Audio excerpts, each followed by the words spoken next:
G'day friends, welcome to today's YouTube video. My name's James. Welcome back to my channel. Welcome if you are new. Today I'm going to be flipping my Fauxbonichi journal. She is completed. She is slightly overweight, BMI off the charts. I am so excited to flip this for you because I feel like this is the first journal I've ever completed cover to cover that I wouldn't change anything about. There are other journals that I've, in various stages of complete. Things that I've finished, but maybe it wasn't fully intentional, all of the pages. Maybe I ripped out a few that I put back in and thought I would redo. I don't know. This is the first one where I feel like from cover to cover, everything was intentional. Oh, you know what? I shouldn't even say that. I have lied to you here on this day. There are a few pages here clipped together with a mermaid clip that I couldn't really figure out. This is a weight loss journey I started. Still on it, by the way. Just took a mad detour through 2019. This was a weight loss journey I started and documented with photos, so we're not going to be flipping my pages of nudes today, but just know that they're in here. I've taken this journal places before too and just had clips on here and I was like, please don't anyone open that. But just fully trusted that people wouldn't.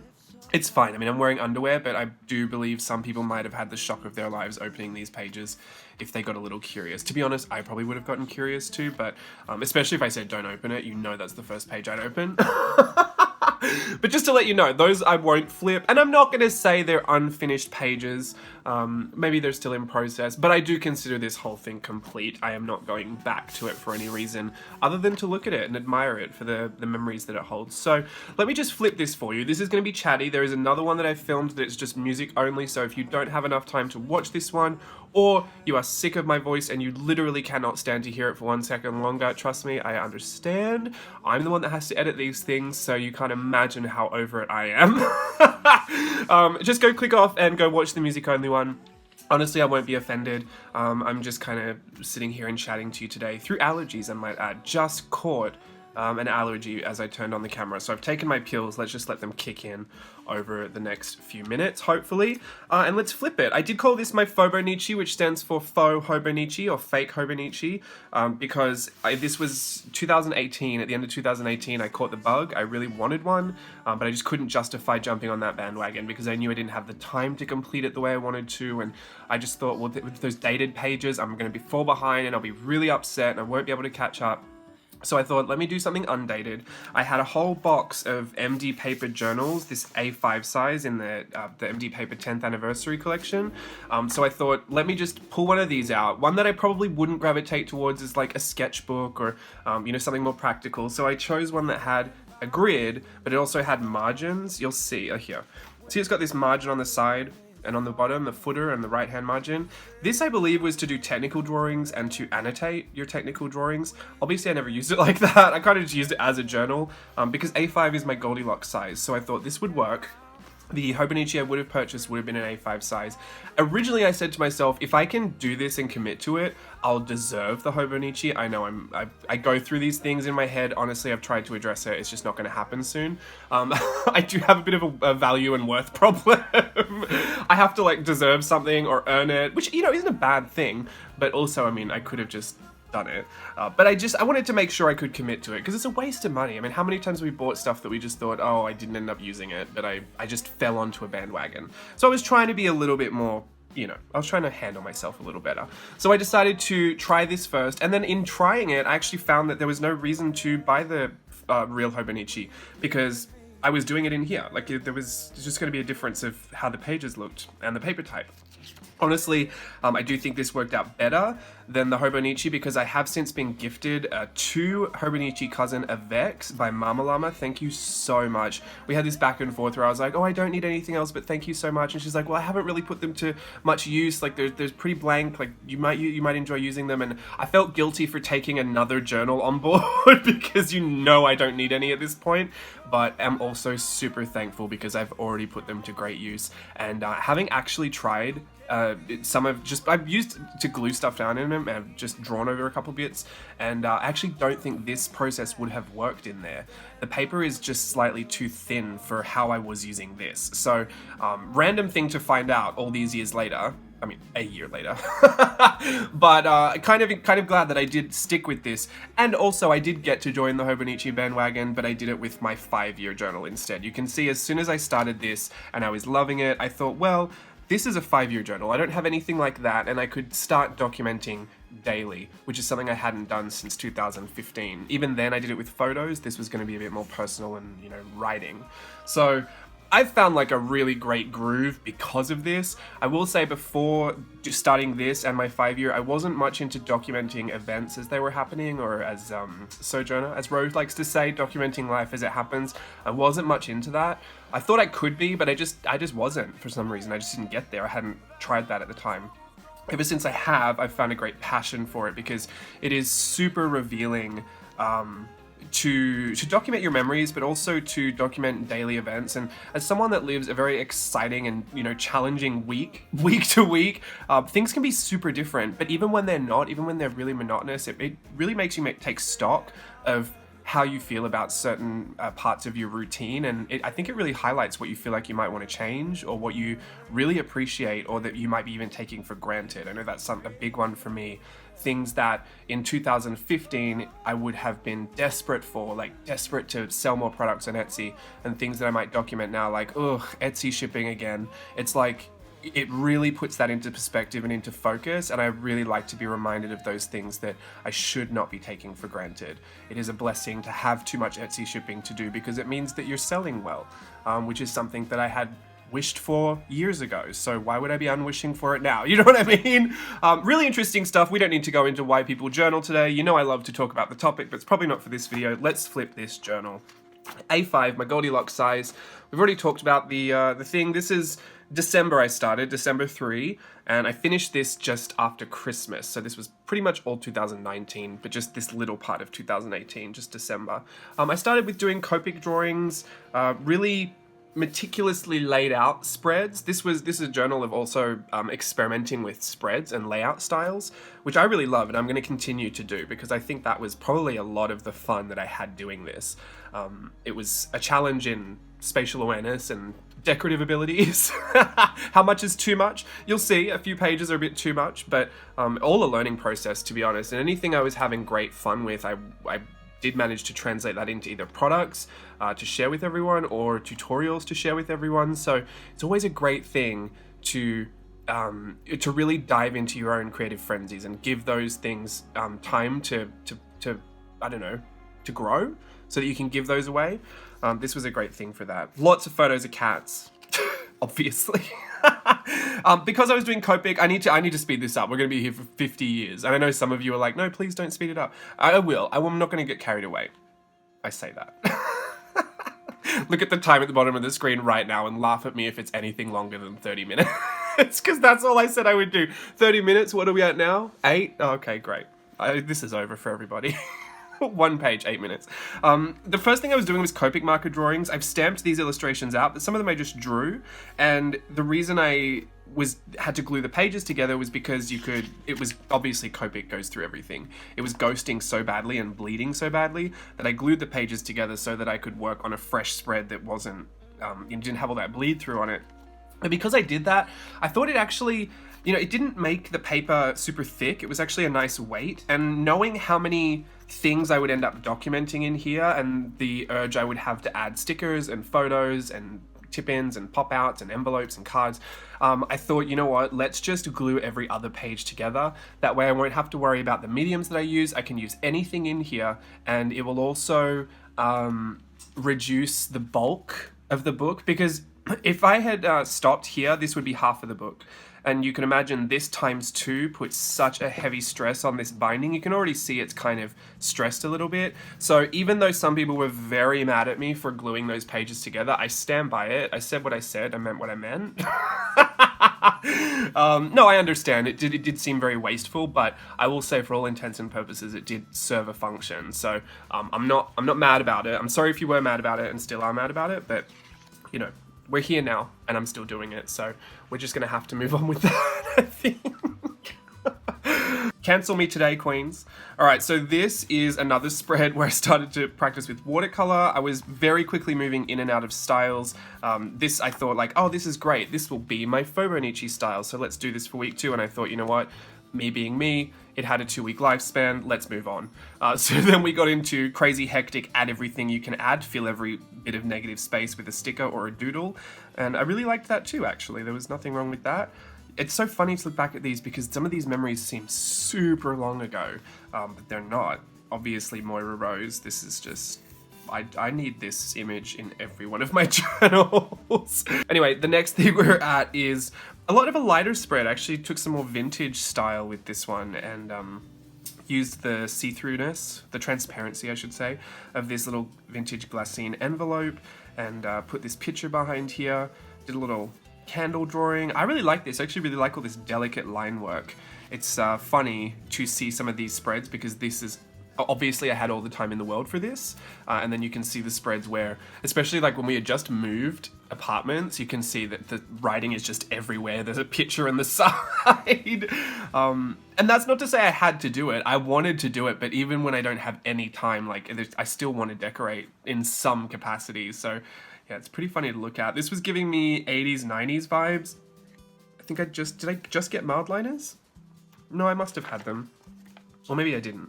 Either way, lots of paint pen shapes, kind of backgrounding some of these black and white pen illustrations. I just got a set of Palomino black wings and I did some swatches on the side.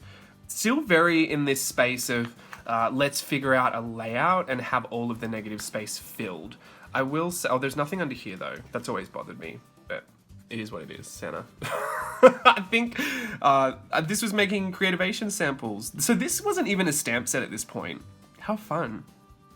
I did like these. But I'm still in that, like, let's figure all this layout and make it all nice and neat. Then I went to Art Journaling the Magic, which was just absolutely magical. This was my first time. I put my little swatch card from my watercolor tin that I took, and I named the colors different Disney things. I had an absolute ball. You can see I've tried to fit as much fun as I had into the spread.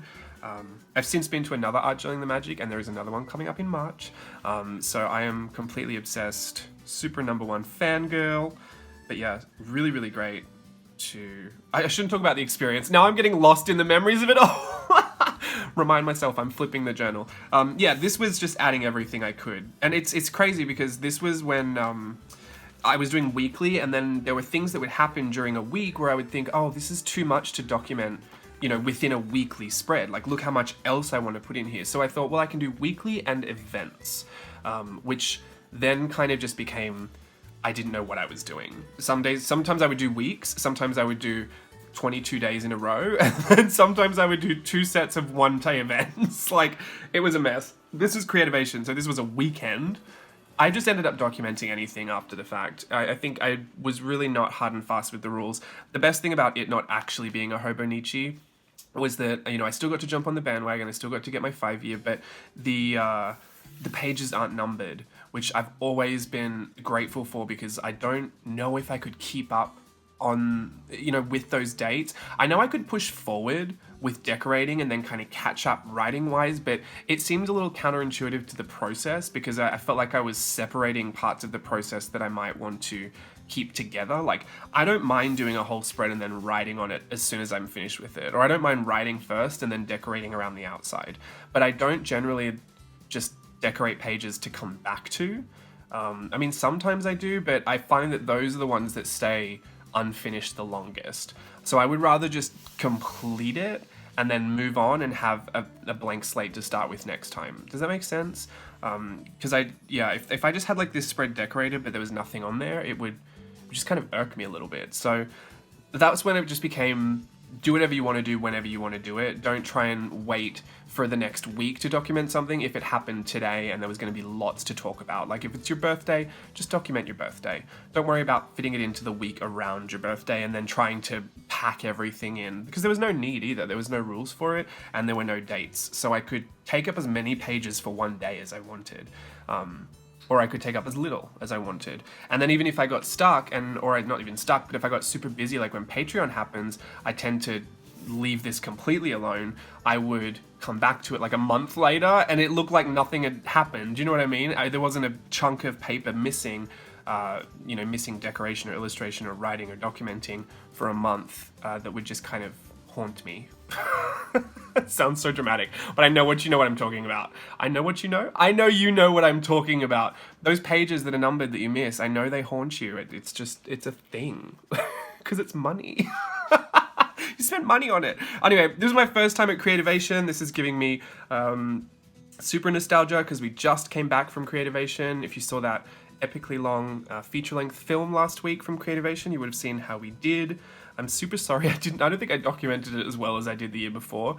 But yeah, I'm still working on capitalizing on some of those contacts and some of those opportunities. I'm still trying to figure out what would be best for everyone moving forward. So why am I talking about that? I'm supposed to be flipping this journal. Guys, this is really hard. It's not like it's just the decoration I want to talk about. The memories just jump out at me. And I think that is why I love art journaling so much, because I'm so attracted to it, right? Like I'm so drawn to the visual of it, but the visual itself is so stimulating for so many different things that, like, I mean, my brain is just kind of going haywire right now, wanting to tell you, oh, look, this was a year ago, but look where we are now. Let me just talk about the decoration, right? This is watercolor and gel ink pen. This is one of those times where it wasn't a week, right? It was from January 22nd to February 3rd. So just over a week and a half-ish. So yeah, things started to get really confusing. And that's when I think I was still holding on to some idea of it being weekly at this point. Like, I think I did that to catch up so I could do another week, but then it just didn't work like that. So I eventually let go, but I really do love some of the abstract nature of this, like the big water droplets. It rarely rains here in Southern California, so when it does, you've got to document it. This was one of those times, though, that the medium was fighting me a little bit, just because this whole page was technically kind of watercolored, and this paper is, it's just MD paper. It's not super, it's not great for watercolors, but you can use them. They're a great coloring medium. So what I did was spritz the back of this. If you've got a little mini mister, this is a great tip for anyone, actually. It works with most kinds of paper that will warp. If the thinner the better, I guess, but if you've got something that is really, really bubbly and wrinkly, turn the page over. Obviously, there needs to be nothing on this side, because if you spray water on this, like, this will start reacting if it's water reactive. But you mist the back of the paper, and then you kind of just run it over with your hands so that all of that paper pulp has re-wet. Because essentially, when this paper is flat, then you put the watercolor on there. It's the water that's crinkling it all up. It'll crinkle it up, and then when it dries, it'll stay crinkled. So you want to reactivate all of that paper pulp with the water, kind of smooth it over so that it doesn't need to be drenched, but it does need to be damp. And then it will reactivate that paper pulp, and then you just get it as smooth and as flat as it can be, close the book, and then put something super, super heavy on there and wait for it to dry out. So I would give it like an hour or two. Once it's dried out, it will be as flat as it can be again. I'm not going to say it's going to be super flat, because some of the warping will stay. Like you can see, there's a little bit of bubbling there, but it will be it would be a lot flatter than when you started.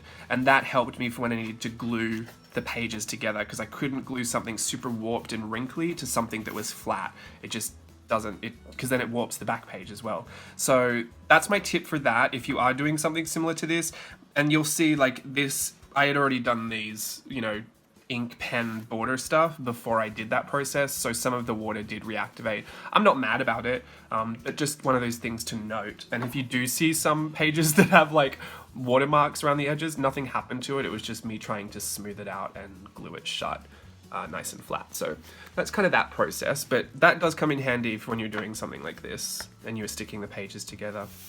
Or even if you just want to flatten them out. Even if you've just done an actual piece, sometimes watercolor paper isn't going to stay flat. Like if you don't mask it down to a piece of board or, wood or something, it will also react. This is what happens when the paper pulp gets wet. So you can actually do that with watercolor cardstock on an image and actually flatten that out back to flat. I've had to do that with a piece that I was commissioned with before. So it's a good tip. Anyway, here's this. This one started its life as its own spread, and I didn't like it, so I cut it up and used it like this. And then I just decorated this page with stickers and random stuff. I was feeling very homesick that week, so I had a picture of Lige and myself, and good old Kath and Kim. Give it a bone, please. I've got Bioliver. Wow. Bianca and Oliver, the washi tape just here. This is double washi. I know this really doesn't matter to most people, but I put white washi down first and then that one because it's transparent. I wanted to be able to see them. I know, stupid, but if you've never thought of it before, that's how you do that. Anyway, Valentine's Day. You know what I really love about this, and it's so random? I love the, I did these paint pen fish on this transparent, it was tracing paper. And I just cut those out and put them on there. They're not super transparent either, but I don't know why, I just like the effect of them just hazing out what they're floating on top of. This was a little transparent sticker. This is where I started printing more photos. I was really into photo printing on this matte photo sticker paper. It's listed in the Amazon links down below in the papers section. It's the Chiltern Wove matte photo paper, the matte photo sticker paper. It is gorgina. Like, the quality is so good. And that was great because I get really messy when I glue things. I don't know if you'll be able to see, but I do get very messy. So it's nice to be able to just have sticker photos instead of gluing photos. And the fact that they're matte is also good for filming because there's no glare when I'm showing you guys, but also for scanning, if I do want to scan anything for Instagram or to, you know, put in books or whatever, there's no glare on it there. Usually there's not really glare, but just most of the time the matte works the best. I can also use more mediums on top of matte photo paper than I can on gloss. Obviously on gloss you're going to need to use paint pens or, you know, oil-based markers, but on this I can use pretty much anything, even pencil. So matte photo sticker paper. Miss Piggy has always been an inspiration to me. Yeah, I'm loving this. A little tones of pink too. I've always been attracted to this page. These are stamps. I stamped out the same image 7 times and gave every one of them their days. This was a weekly spread layout. I don't think I've ever shown this because this was what I ended up teaching as a part of the workshop, the concept stamping workshop. But the idea is simple enough for you to follow. You can see here, this is as flat as I could get it. The warping's still there. Another one of those pages I had to spritz and flatten. But for the most part, I mean, look how flat that got. It's like it just kind of resets itself back to normal. So yeah, don't be afraid to use your watercolors. I think a lot of people think that they shouldn't use their watercolors, or even if you're someone that wants to use them but you hate the crinkly paper, which, I mean, why? It feels so good! I can relate though, because at first I thought people were crazy for saying, look at it, feel this, all this crinkle, and listen to that texture, and I was like, these people are nuts. Why would they want crinkly paper? We all know that's a mistake, but I just hadn't been around the mixed media world long enough to know that we do love that. But if you don't, that is something that you can get away with still using your watercolor in these journals, and just spritzing them to flatten them out. Again, it won't be perfect, but it'll be pretty close. This was Whimsical Illustration, my online course. If you've never heard about the course, basically this is an entire look at the course. It served so many purposes, right? This was probably one of my favorite illustrated layouts I'd ever done, just because it was so intense. Like, there's so much illustration. Who knows why I chose to do it in red as well? Like, why? Why did I choose red? I love red, but this was just so not the time to be doing something in red. I went through the course, I had just finished it, and I had to proof the whole thing. Like, I had to edit it and make sure that all the videos were in the right place, that they all played correctly, because obviously it was a course for purchase. It still is, it's still available. I think it's also linked in the description below. I have a bunch of stuff to look at on Teachable now, like all the old playtest 2 stuff is on there. Anyway, irrespective. The course had to be proofed, and so I was going through the whole thing, and I started in another sketchbook, which actually became my sketchbook, and I was doing 1 page per lesson that I had done. And the first one was kind of this face mapping thing that I was going through, and it was just too much. Like, I was too busy doing the whole page and looking and trying to make sure that it was all working. So I was like, oh, I just need a smaller illustration that I can kind of just put a bit of effort into, make sure that I'm copying what's going on the page, and just kind of explore the lesson. And I was like, maybe I'll just do a border. I'll do a border of the whole thing, and I'll do that whilst I'm going through the whole course. Now, I did cry at the end of it because it took so long to go through it all. It's a beast of a course. It's practically everything I know about whimsical illustration, and what I found out, and what like the techniques that I use and how I do it. And yeah, it was a lot to go through, but at the end of it, I was left with this beautiful illustration of everything that course entails. And if you've done the course, you'll see different parts of it pop up. Like you'll see the different lessons and, you know, face mapping over here. You'll see the things we do with proportion and placement, the figures, even some of the like mixing your mediums lesson, like it's just represented here in these little trees. I love looking at it because it's just such a great reminder of all of that. And it's just, I think it just looks beautiful. And I'm happy I did it in red. I don't know why I'm saying that. It seemed weird. It was actually kind of nerve-wracking to put the words in here because I was like, what if it doesn't look good? I've wasted all that time. Anyway, this was another spread that I decided to... I was in Copic marker land at this point. I go in and out of phases with Copic markers. I'm not currently in one. That might change. But this was one time I was in one, and this was just putting in a bunch of extra stuff that's laying around. A lot of the stuff that just hangs around the studio, kind of loose leaf bits of paper and flying illustrations on, you know, backs of tags and stuff, post-it notes, I will eventually go through and collect them all into one place. I'll use as many as I can in that period, and then I'll kind of store them in tubs of collage bits and pieces. So this was stuff that I found a home for. Stuff from years ago too, like this was years and years ago. This was orange grab bag stuff from like 2017. And this was concept stamp set, like the first samples that I was making, this is the original. This was collage and illustration stuff that I used Courtney Diaz pieces for and collaged those together back when I was first on Patreon, and I joined a bunch of other people's Patreons. So that was that. I used the pieces and then I redrew it with red and blue pencils, so I really liked that. And this was actually the post-it note where I was thinking about creativation, and I thought I need to have something to demo. When I had been invited, I was going to demo, and I thought, well, I love all the stamp set that I've made, but I think I just want something that makes sense to demo. Like, how can I show everyone how I illustrate with these things in a way that is exciting? So that's when I made the concept stamp set, and this was the first idea for it. And you can see it had like, some of these pieces actually made it. Like I actually did the eyelashes. I did this little thing. I didn't do that. I think I did a version of this feather that ended up looking like a weird banana. But yeah, and I had originally called it Decora 2. I called it Face Base 2. There was so many different things. Yeah. And this was, I had actually originally wanted to do fashion bodies so that I could stamp them out and just draw fashion on top of them, and I'd call them fashionistas. In the end, I actually came up with doll parts, which was even better because you could stamp them out in different poses. So this is really funny because even though this was just a random thought that I had sitting at the computer on this post-it note, it now represents 2 years, well, we're on the second year of ideas that stemmed from this. So I love to have all this stuff in a place where I can go back and look at it and bore you to tears with the backstory. Hopefully you're enjoying some of those stories. This is too long. I need to be quicker. This was done with, what was it done with? Someone help me. Copic marker. Yeah, I can totally see because it's a flat image. I wanted to illustrate the spread because I had so much fun illustrating this, and I thought, oh, I could be into illustrated spreads. You just never realize how time consuming it is when you actually sit down to do it.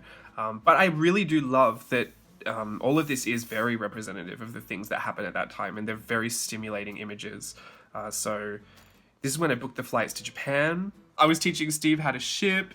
I'd obviously been to Disneyland. This was when I was doing the collage of this here. That was obviously on March 9th. I know some of my dates are American way, and then I know sometimes I flip it back to Australian. I get very confused now. Even with my spelling, I would do color, I'll spell it C-O-L-O-R, but sometimes I will still spell it with the U, which I technically should because I'm Australian, but I know I'm in the States. That's why I get really confused. It's like, what do? Do you be who you are, or do you assimilate? I don't know. Who cares? It's just a word. Both spellings are correct, aren't they? Oh, my green card renewal. Do you know that still hasn't been approved? They're still at the stage where they're like, yeah, we received your fingerprints, thanks. And they can take up to 18 months or whatever, that they give you an extension paper. But I need to go and check that today, actually. I'm going to check that after this. I checked it recently and it still hadn't been updated. And I was like, wow. See, very practical to document stuff as well. Anyway, this was something that I was doing when I was doing the little corner pieces stamp set. This wasn't actually the stamps. These were printouts on transparent sticker paper. A lot of the time, I will use printout stuff to like not demo on, but practice, because I want to see the sizing. I want to make sure that things work. I want to make sure that the idea the idea will work the way I want it to work. Even the proportions sometimes can be completely off until I've printed it and used it. So yeah, I think it can be a bit confusing because sometimes people are seeing something and they assume, oh, that's that stamp set, but maybe it's like this big, because originally when I printed it off and used it, maybe that's how big I thought it would be, but then in reality it gets shrunk down to this. Even the concepts that I used, the concept sample stamps that I used at Creativation were, like, I'll say if that was 100%, the ones that I ended up releasing were 93% sized from that, because I needed to fit another extra piece on the in the little bits and pieces, so that had to shrink as well. It's still a usable size, but some of my first demo pieces were larger. Even if it was a fraction larger, sometimes I think that can confuse people if you are following along directly. Not a lot of people, but you know, sometimes. These are actual size though, so I don't even know why I'm on that tangent. I do like this. This is actually acrylic paint in the background, which didn't buckle the paper as much as you would think. It's actually kind of fine. I like this, very black and white. This was very find things that are hanging around and find a home for them. This is post-Japan, actually, when we'd just gotten back from Japan, so there's a lot of transparent sticker paper here. These were all sticky pics that I just printed. Yeah, love that. Love all the documenting. This is, I wanted to be illustrative again. I wanted to revisit, you know, this style, but instead of having it all mapped out in a grid, I just wanted to do random pictures. So I did that with, these were with my Gecko watercolors. So I only used 3 colors. I used the pink, the blue, and the yellow, and every one of these colors was mixed from that. Anyway, next, this is just a hodgepodge of anything and everything. See what I mean? Like, these are the times when I just really don't have all the time in the world, but I just want to do something. Look, we're moving. I knew it. It's this time, yeah, everything becomes just a little higgledy-piggledy. I try my best to stay on top of it, but you can see this is like a very quick illustration colored in with some zebra mild liners. This is, I mean, look at some of these little, can you see these? These little drawings, they're so crude, but I still want to document, especially at a time like this when I'm moving, because it got really hectic. I was teaching up north and we were moving, like everything was kind of happening all at once. It was good though. Really enjoyed that. These I've done on YouTube. I was teaching this spread, which I'd done in another journal. I did it in my off-camera journal, but I was supposed to put a piece of masking tape down first, and I forgot. And so I had to start it again. And when I started again, I forgot again to put the piece of masking tape down. So then I did it again, and I remembered. I remembered the masking tape at that point. Oh, it was so annoying. If anyone remembers that video, you can remember how stressed out I got about it, because I just kept making the same mistake. It's one thing to make the mistake and realize how stupid it was, but then to immediately start again and make the same mistake, and I didn't even realize until I had gotten to this part, like, the whole thing is a mess. Anyway, but they're all finished now, and I actually quite like them. This was all in an effort to use lots of stickers, because maybe this was around the time that Rowena was doing that from Sojourner, the No Hoard Sticker Washi Challenge. I don't know if this was around that time, but I've always been very inspired by that challenge because it speaks volumes to, you know, my own insecurities about how much I hoard. So I think I should maybe revisit another journaling spread of how to get many, many stickers involved. But yeah, I really liked it. It's cute. It's a cute thing to look at. Anyway, the next was an earthquake that we had. If you remember that, I got very personally offended by that earthquake. So it took about a week, just a little silent week off of social media because I was having a bit of a hard time. But, and I think even this reflects how maybe in a bit of a darker space, I'm not so, I don't know. I don't want to believe that. I want to believe that even in those darker like moments that I'm still like super light and airy-fairy, but I think I was just really, really overwhelmed with all of that. But I still wanted to make sure that I put some creative energy into documenting it, but not gonna lie, I was very scared. So I think maybe that's just a bit of a reflection of that. But when I came back, I mean, look, back with a vengeance, right? Straight out of that bad place into a much more exciting and colorful experience. I like this. I actually really like this format I think it was really fun. Things like this I will kind of measure out before I start. I'll know that I need 7 days. So I thought, well, if I broke both pages into 4, that'll give me 8 sections. So I just halve it and then I halve it again. And I think, all right, so this is 1 day, this is 2 day, this is 3 day, this is 4, 5, 6, 7. And then I can do a header or a footer that kind of just fills that space with whatever I need to fill it with. It could be other notes. It could just be, you know, the month that it happened. But yeah, I really like that. This is very, very illustrative. I did it all with graphite or with pencil. I used really fine shading and really super fine detail. Like this is super, super fine detail.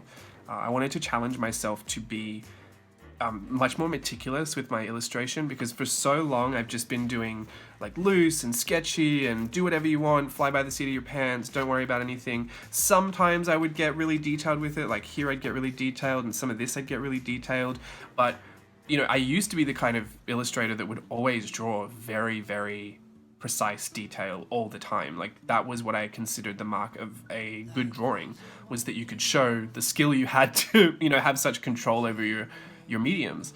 But you know, ever since I found that also creativity could just be so much fun, I kind of took that restriction off of myself, and I don't much live in that space anymore. But I do get tempted sometimes to revisit that version of me that, you know, did find a lot of satisfaction in the effort that it took to develop that skill. Does that make sense? So this is that. I'm quite proud of them, actually. They're very unusual. There was no stimulus for any of this. They just happened as they happened. And I think, yeah, it was just, I'm weirded out by some of them, but I'm also intrigued. So it serves a purpose. This was my birthday. Got a bit of a birthday card moment in this envelope. This was from a card that I got given by a friend. She gave me this beautiful card, and all of these were slotted into the card. It had slits, and so it said it on the inside as well, and I actually just took them out and glued them into my journal. So it's a great way to have that card in here without having the full bulk of it, and I thought it was a really decorative piece as well.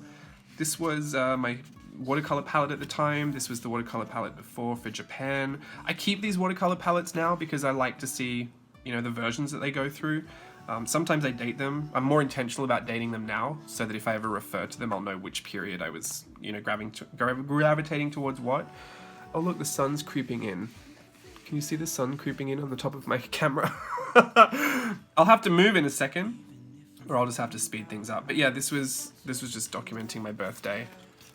Again, I had lost the will to do weekly and be on top of that, so it just became weekly and events, and that's what I think I left it with. My new one now, so this was my Fauxbonichi weekly, my new one is my Fauxbonichi wheneverly, and I do whatever I want whenever I want, so that's nice. Really restricted in that way, aren't I? Anyway, this is, we're moving into Whimsy Ween. It just goes so quickly. I really have to get into it beforehand, but you know I don't love to celebrate holidays before they're here, so I need to find a way to get over that so that I can build up into Whimsy Ween, because halfway through Whimsy Ween I actually don't care about it anymore. I want to be on Christmas, because if I leave Christmas too late, then I'm not going to have enough Christmas. It's a whole thing. It's never been a problem for me before until I got to America, because I never used to get super into Halloween, but now that we have Whimsy Ween, I really do get into it. I don't know, I'm going to have to think about it this year. Be intentional, right? These are my little stamps, my little corner pieces stamps, but I've made them little fall fairies. I think I was incorporating some of those prompts into this, if I'm not mistaken. And if I didn't do that, I should have done that, because that's what it looks like to me. Here they are here. So maybe they are actually, no, they look the same size. That's about the same size, I'm sure. So I didn't even mind reimagining graphics from the same thing. Like something that might happen here can definitely show up again later. And I love that just by changing a few things, like putting my little sparkle pop pens on there, you wouldn't even really notice that they were the same. It's the same thing. It's exactly the same decoration that's already been in here before. This is stamping and illustration. These were bunny bones. This was definitely from Whimsy Ween. I know that for sure, because that was one of the prompts. I loved this. Absolutely loved this. I still love this. I'm into it. Are you allowed to say that about your own stuff? I don't know. I'm very proud of the things that I do, because I have a lot of fun doing them, and if they turn out well as well, it's just like double pleasing for me. I'm more than also happy to tell you which things I don't like, but yeah, more often than not, I think I'm happy with it, or I'm at least happy with the fun that I had doing it. So I generally remain pretty happy about it. But that, I will say, that's only been in the past few years. Beforehand, I was very much, everything has to work out. If it doesn't work out, I've failed, I can't show anybody this, I'm obviously a terrible illustrator, woe is me, let's not finish Inktober. Like, I mean, I think I told you guys before, I'd not finished an Inktober for like years before I actually finished one. And I would even sometimes post like, ooh, Inktober day 3, and you would never see it again after that. But yeah, so I think I've learned along the way how to best work with my own temperament, which is something that's really difficult to manage because, you know, you kind of have to be strict on yourself in a way, but also gracious with yourself. That is so deep for a journal flip. I'm so sorry. Let's keep going. Australia. I think I've done all of my Styler journaling. I did this on YouTube. I think I did 10 pages, like 5 spreads. I did. And we looked at all of this from start to finish on YouTube. So if you want to see all of this being created, by all means, click off this video and go to it immediately, or watch it afterwards, I don't mind. But yeah, this is stickers, stuff that I did on the trip. Like this was a sample piece I did in the workshops. We did my not stamping illustration. We did the concept stamping workshop down under. I think I am going back this year again, but I'm not going in November. I think I'm going late December. I'm not quite sure yet, I haven't decided. But I'm going on a cruise. I'm going on my mum's 50th cruise, which I'm also going to hijack as my 30th cruise. So I think she's fine with that. I think she's fine that I just come. So yeah, late December I think I'm going to go, but I won't be doing workshops this time. So sorry. Maybe if I come earlier in the year I might, but I'm not going to promise anything. As much fun as I had with everyone at the workshops, it was a lot to pack in. Because I didn't feel like I actually started my holiday until after that, and it was also a lot to bring, like in my suitcase, and also I think my mum got way too excited, and she doesn't need to be at any more of those workshops. I know you guys didn't mind that she was there, but I really did mind. She was nuts, and I can't have that. She actually quite shocked me. I'd have to say this, and I know this won't matter to anyone that wasn't there, but my mum is not like that. She will not typically sit down and be interested in any of the stuff that we did at that workshop, but something about her insane FOMO, which I have absolutely inherited, made her get on board in the weirdest way. And that holiday, not only did she do both workshops, she did her own travel journal that we flipped after the fact. She was super involved with diamond dots, is what she liked to call them, but the diamond painting, I've even got one of those in here, which is super funny. I love having this in here because Lige did it. My nephew, Lige Lou, he did this diamond painting. I've got my paddle pop in here. Does anyone remember my rainbow paddle pop color palette? I still love those colors. Yeah, no, I think it was such an interesting holiday because my mum did get really, really involved. I mean, look, I actually really did like it. Just don't tell her that. These are photos, again, matte photo sticker paper. I got a die cut here from Documented Journey from Brie. This was from the creator box. I colored it in to match, giving me very Australia vibes. And I've even got Job's washi tape here as well. I just had like an absolute blast doing this because it was all home. I don't know. It was just, maybe I just love the subject matter. Love my family and I love being in Australia. So yeah, I had a great time with this. Sorry, I'm getting so sidetracked. I'm literally trying to read my memories as we're going through the flip. Is anyone else like that? Have you ever, if you've got a YouTube channel or if you're showing someone as well, like if you're displaying this for someone to see, do you get completely sidetracked by the fact that there's so much in there that you just want to look at and you just want to enjoy? I don't know. I hope you do. It's a fun feeling. It's not great for when you're making a video, but it's a good feeling. I might have to move this a second because this sunlight is like way on this page now. Sorry about that. That sunlight was coming so on the page, I couldn't see a thing. I also didn't want to get up and shut the blinds. So yeah, anyway, this was from Art Journaling the Magic, the end of last year. Love this. We did light bulbs, like Christmas bulbs with memories in them. And I actually did this in another journal. I scanned it and then sized it down and printed it on that photo sticker paper, and then I just cut out the bulbs and used a black pen to connect them all.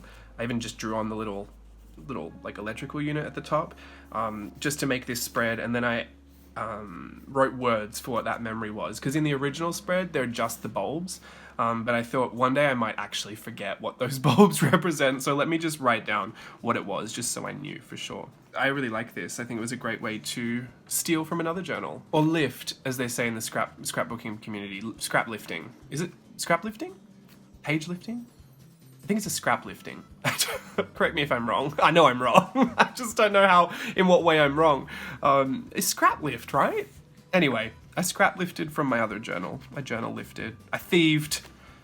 This was going into Christmas. We also did this on YouTube. I know that not a lot of this has been on YouTube. This was never intended to be an off-camera journal, I might say. I still have my off-camera journal, and I know it's something that I started, which literally made no sense to most people, because most people aren't doing anything on camera anyway to need an off-camera one. I mean, most regular journals are off-camera journals, but I started that, and I've talked about it before, the reasons I started that.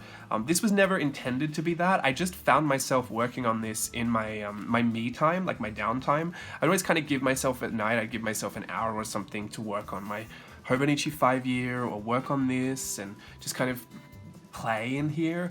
And so a lot of my play was in here.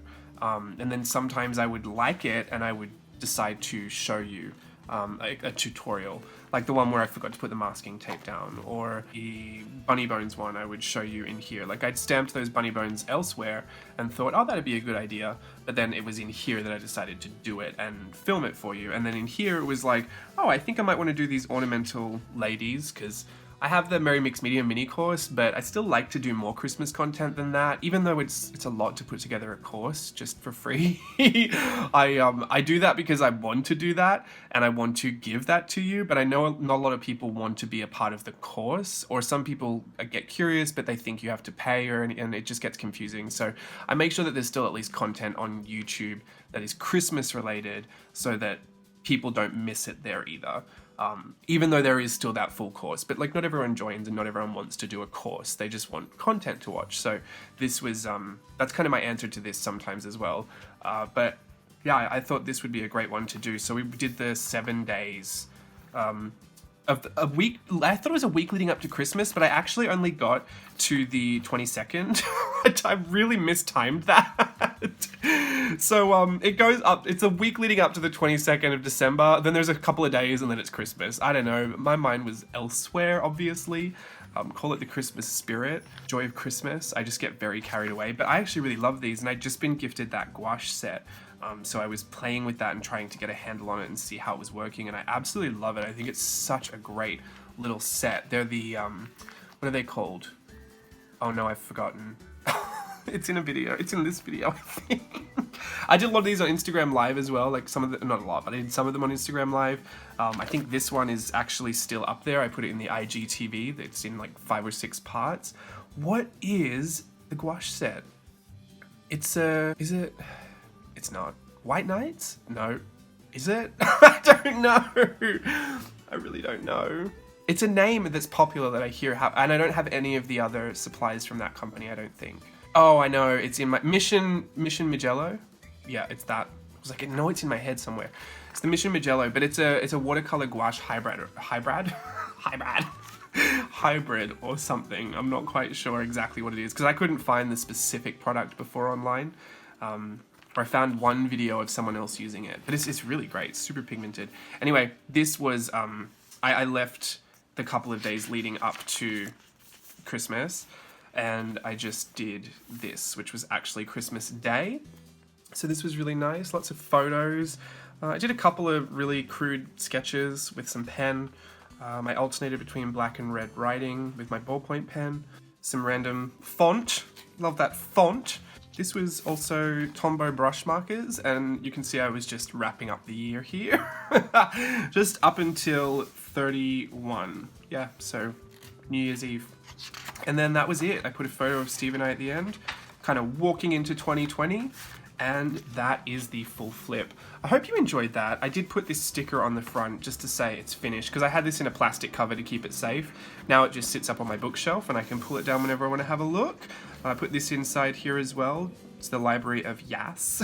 And I like that it's dated so that I'll forever know, oh, this was from this period to this period. I put volume 1. I'm not naming these anything specific. It's just because it had it written there. MD paper, 10th anniversary collection. I don't know if they still sell these. First I bought a white grid, so I really thought it was super interesting, and that's my off-camera journal. I still love the white grid. Obviously it's a super niche product, but then I bought another one for a giveaway, and then I went back to the store and they had a little MDF. It's in my journals video, I think. It's some of the cutaway B-roll footage, but it's like a little MDF storage unit, a little board.